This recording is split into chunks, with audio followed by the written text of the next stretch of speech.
რა პრობლემები არსებობს საქართველოს სახელმწიფო შესყიდვების სისტემაში ამ თემაზე კვლევა საერთაშორისო გამჭვირვალობა საქართველოს მოამზადა ორგანიზაციის დასკვნით 2013-14 წლებში ეს სისტემა ბევრად გამჭვირვალე გახდა.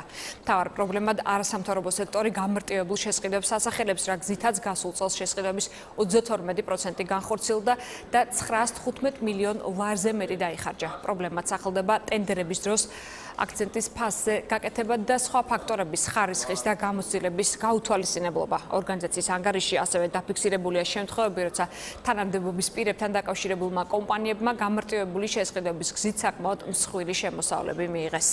უმეტესწილად დაახლოებით 70%-მდე შემთხვევაში ეს კონტრაქტები და ეს პირდაპირ შესყიდვები ხორციელდება მთავრობის განკარგულებით და მთავრობის ხელდასმით, ასე ვთქვათ, თუმცა საერთო ჯამში ვიტყოდი, რომ ძალიან მნიშვნელოვანია, რომ აი ესეთი პოლიტიკა გადახედილი იქნას, იმიტომ რომ მნიშვნელოვანია, რომ ყველა დიდი ტენდერი ჩატარდეს ელექტრონული ტენდერების სისტემის გამოყენებით, იმისთვის, რომ ეს პროცესი იყოს გამჭვირვალე. Გამოყვეთ ორი შემთხვევა, სადაც შეიძლება კანონის დარღვევასაც კონდეს ადგილი, ეს არის პარლამენტის წევრი ვალერი ბელაშვილის შემთხვევა და ხარაგაულის საკრებულოს თავმჯდომარის მუნიციპალიტეტმა გაუფორმეს იმ კომპანიებს კონტრაქტები, რომელშიც წილი ჰქონდა, ერთ შემთხვევაში ვალერი ბელაშვილის შვილს და მეორე შემთხვევაში თვითონ ამ აკაკი მაჭავარიანს, რაც რეალურად ინტერესთა კონფლიქტი არის.